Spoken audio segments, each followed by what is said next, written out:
Hey, what's going on? My name is Eric. I am 6'5", probably like 6'5.5". Wear about a 35 to 36 inch seam on my pants. But I'm just doing some shopping for an SUV. I have a car. It's a 2010 Altima. This is fine for legroom all day, every day.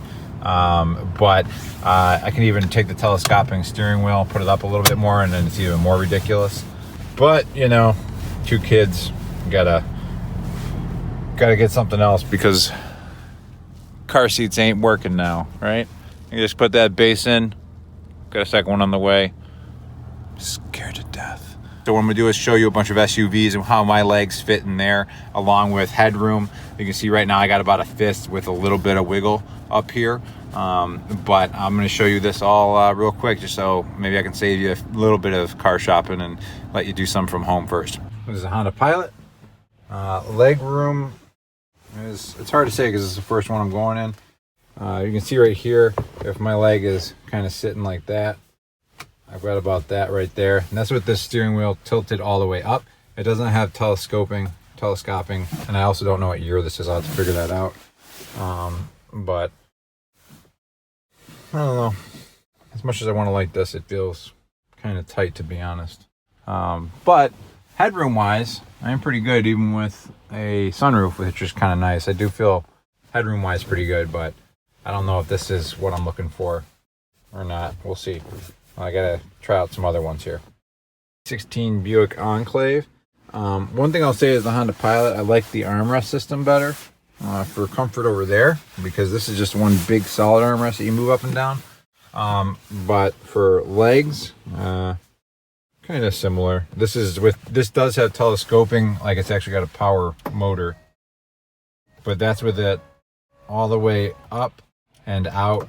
I mean, if I put it in, it's probably just going to create more issues, I would imagine. Yeah. So as it comes out, that's why the telescoping feature is so important. That gives me a lot more wiggle room now when that's all the way out, but about the same right there. To the side here, if I'm putting this flush on the seat here, that's what you can see. So it feels like it's a little bit further back than the Honda, but I'm not really sure. I'd have to look at that again. But looks nice on the inside. This is expensive though, at $26,000, but there might be some other Enclaves that might be more reasonable. Just for shits and giggles, this is an Escape.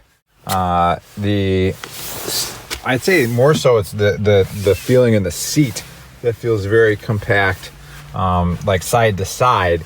Leg room, the one concern is too, when it has the keys right there, that those are going to be right on my leg as well, unless you have just one key in.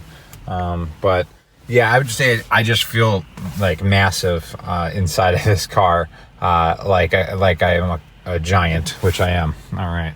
This is a Dodge Durango, and it's not bad here, but I think this is a no-go just because I've got the seat all the way down, and my head, I mean, I could, if I got in an accident, I could knock myself out. It does have a sunroof, but way less headroom than I think it was the Buick Enclave. This is the RAV4 2015. It's actually a lot roomier than the Escape that I was just in. I think that was the last one, where I can kind of make my legs meet underneath here. Not a lot of features, a lot of kind of plastic feel to it, but this is at least doable. I also like the key ring there. It seems like it's farther back, where I feel like the other one was like right here, and I could imagine that being more problematic.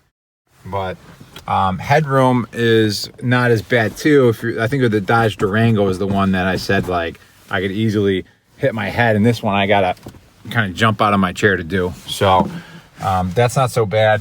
And also, it's not quite as bad over here too. Like, I'm not looking out like right into that side beam right there. I could easily kind of look around. So I don't know, for a smaller mid-size car, this is kind of impressive. 2008 Equinox right here, but no way. I mean, I don't even know why that key setup there is so low. I don't even know what this is. That's just so you can bash your knee, but this feels crazy tight. This is a 2012 Explorer. Decent interior.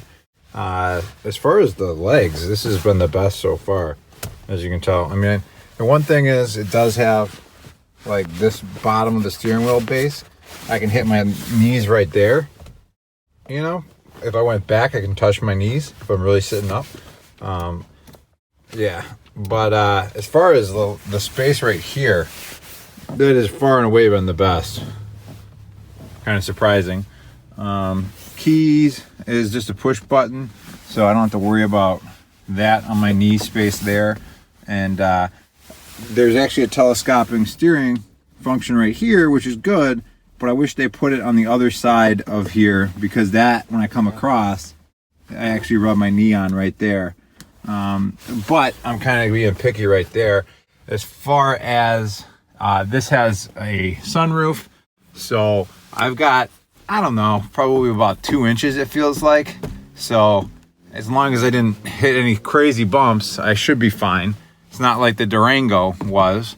The one thing I'll say is, and this might be partially because of the sunroof too, is I don't know if your vantage point is going to be quite the same. I know having a sunroof brings the ceiling down a couple inches, so I don't know if this would have opened the vantage point up. Over here, this is pretty solid. Putting the headrest on here, or on the headrest, you can see that I'm not, like some of them I was like looking out almost the back window. So getting up to the front window is fine. Yeah, overall, this is kind of nice actually. Arms are nice and low too on the side here, where some of them felt up high.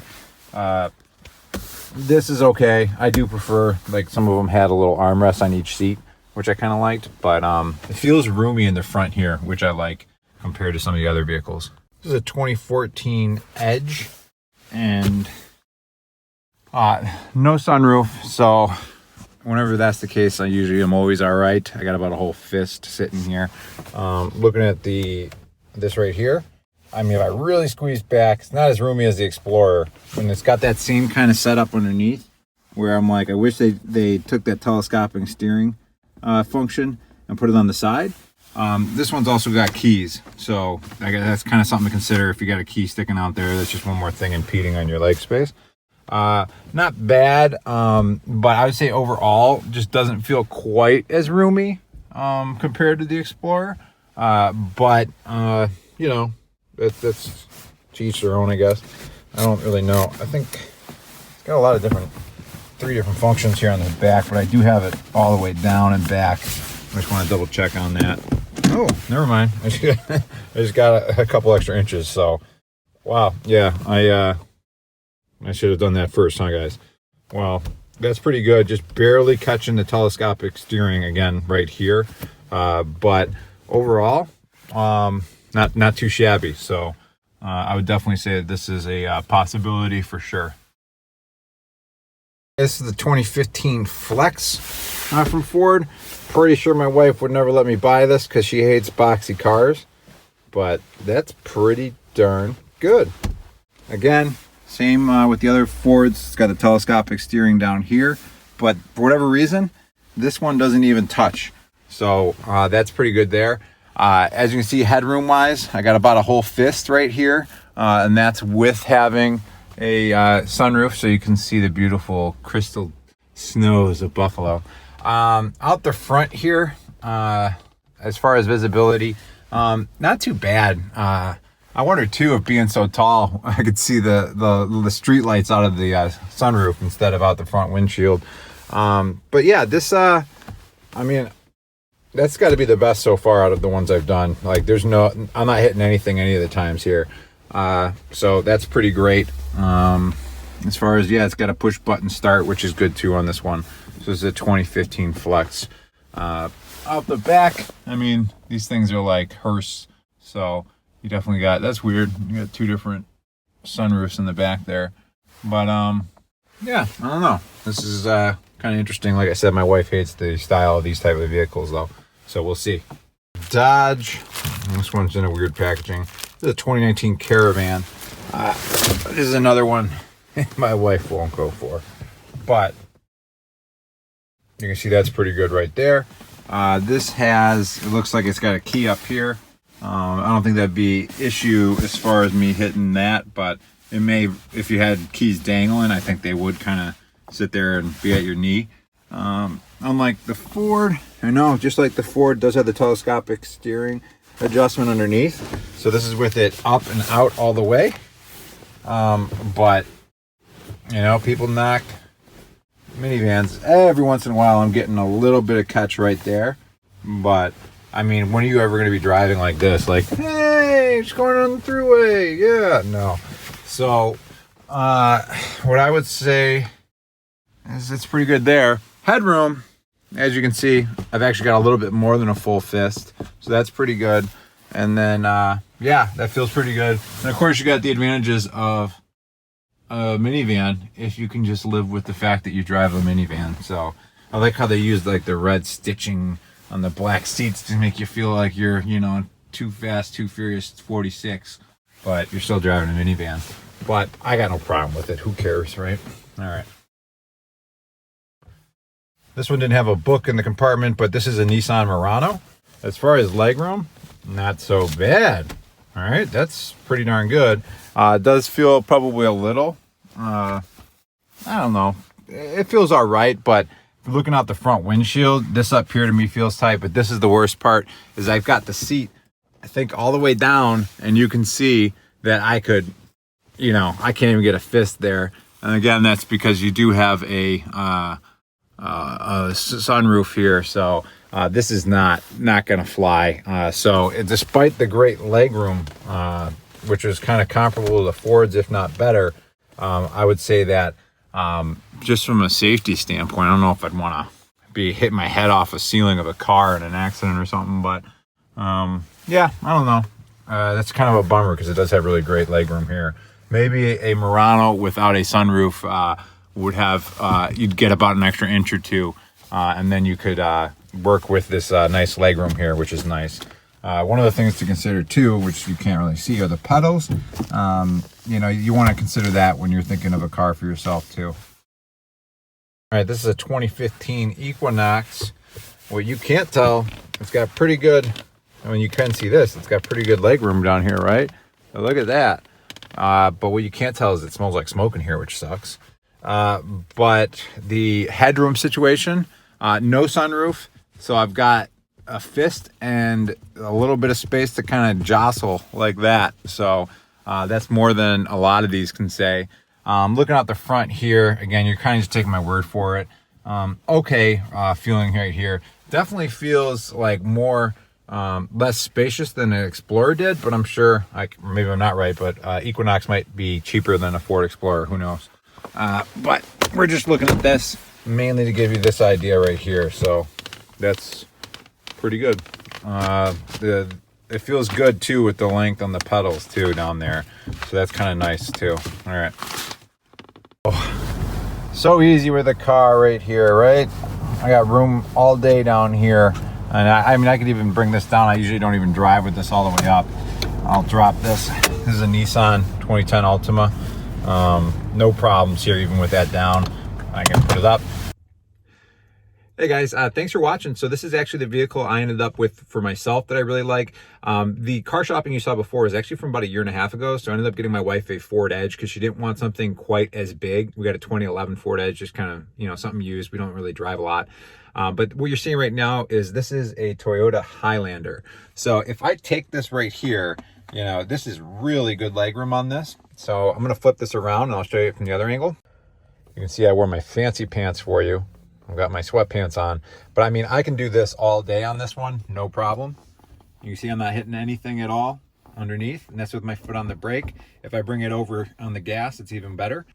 As far as headroom, not bad. I mean, probably just under a fist. So again, I did end up getting the sunroof. Just didn't have a lot of options for what I was trying to do. So it's a little tighter here. I can drop the chair a little, I think. Let me see here. Actually, I'm already all the way down, so a little tighter on this. But one of the things for me, as I mentioned in the last video, I had one on the way. I mean, that kid's over 1 year old now, which is crazy. But you can see there's a little bit of a gap there. So if you're putting car seats in the back, you don't want it touching back there. And this particular vehicle, the Highlander, had enough room that he could sit right here and not be affected by the fact that my seat's all the way back. That was one of the main issues for me. as far as getting set up with a vehicle is I need to be able to push my seat back but still have room for car seats in the back. And I find that the Highlander has really, really good first and second row seating. The third row, and that was kind of awkward. The UPS guy just dropped a package off in my driveway as I'm sitting out here recording a video. I feel like an idiot, right? You can see him over there. So yeah, just the thing about the Highlander, the third row is not substantial, but I don't need that. If you're a family of 4 and you're worried about, you know, your kids' leg room in the back, because if you're a giant, your kids are probably going to be giant babies. So something to consider. But yeah, everybody's different. But for me, push button start, obviously I mentioned that a bunch, but just the actual room as I'm sitting in it, it just feels good. Like I can, you know, almost I can fully extend my arm if I want. But it's just very comfortable. Really enjoying the 2016 Highlander. And I'll try and do a follow-up video at some point, something maybe even more comprehensive, but give it a thumbs up. Tell Highlander to send me another vehicle. That'd be great for all the free publicity. Not sponsored at all by them anyway. Just what I landed on in my unbiased review of buying an SUV for a tall SOB.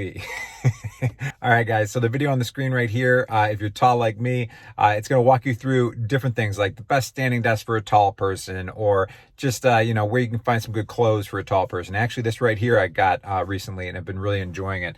I know I'm no model, but I look pretty darn good, right? All right, guys, I'll catch you in this next video. Take care.